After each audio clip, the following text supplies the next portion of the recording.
Hi, எல்லோரும் எப்படி இருக்கீங்க? இது என்னன்னு தெரியுமா? இது என்னன்னு பார்த்துங்களேன். இது என்னன்னா டீ டம்ளர் கிளாஸ் பார்த்தீங்களா? எத்த வளர்த்தின்னு டீ அதுக்கு தகுந்த மாதிரி ஃபுல்லாக. இது எதுக்கு நான் இன்றைக்கி இந்த ஒரு பதிவுன்னா, நான் செல்லில் ஒரு ரீல்ஸு பார்த்தேன். அதில் சொல்லுவாங்க, ஏன் தலை வந்து சுண்ணாம்பு சட்டி மாதிரி ஆனாலும் பரவாயில்ல, ஆனால் டீ பழக்கத்தை நான் விட மாட்டேன் அப்படின்ட்டு. அதை பார்த்தோமே எனக்கு சிரிப்பு தாங்கலை. ஏன்னாக்கா, நானும் ஒரு டீ பைத்தியம் அவங்கள மாதிரி. நான் சாப்பிடாம கூட இருந்துருவேன், ஆனால் டீ இல்லாமல் என்னால் இருக்கவே முடியாது. காலையில் மார்னிங் எழுந்த மாதிரி ஒரு தடவை டீ குடிச்சிருவேன். அப்புறம் ஒரு 10 to 11 மணிக்குள்ளே ஒரு தடவை குடிச்சிருவேன். டீ வீட்லேயே போட்டு நிறையா வச்சுக்குவேன். என் பசங்க குழந்தைங்களாம் கூட சரியாக சாப்பிட மாட்டாங்க.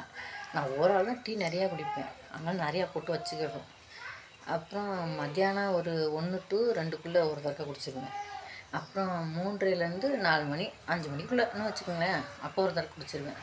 அப்புறம் நைட்டு படுக்கவேல ஒரு தடவை.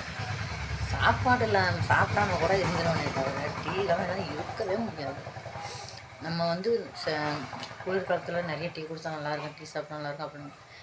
மழை காலமாக இருந்தாலும் சரி, குளிர்காலமாக இருந்தாலும் சரி, வெயில் காலமாக இருந்தாலும் சரி, எல்லாம் உக்கரமாக இருக்குமா, நல்லா ஜில்லுன்னு ஏதாச்சும் குடித்தா நல்லாயிருக்கும் அப்படின்னு நினைப்பாங்க.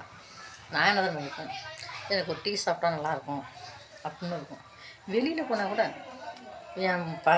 எங்கள் பாப்பா எல்லாருமே கூல்ட்ரிங்க்ஸு, இந்த ஐஸ்கிரீம் இதுமாரி தான் சாப்பிடுவாங்க. நானும் எனக்கு ஒரு டீ வாங்கி குடித்தா சாப்பிட்டா நல்லாயிருக்கும் அப்படின்னு சிரிப்பாங்க எல்லாம். எங்கள் வீட்டுக்காரே நான் மோசமாக திட்டுவேன், நீ டீ குடித்தா ஒரு நாளைக்கு ஏதோ ஒன்று ஆக போகுது அப்படின்னு. நான் எப்படி ஆனாலும் சொல்லலாம், எனக்கு டீ வேணும் அப்படின்ட்டு நான் டீ தாங்க. யார் யாருக்கெல்லாம் டீ ரொம்ப பிடிக்கும், யார் யாரெல்லாம் டீ பிரியர் அப்படிங்கிறத மறக்காமல் கமெண்டில் சொல்லுங்கள். வாங்க டீ சாப்பிட்லாம். Bye bye.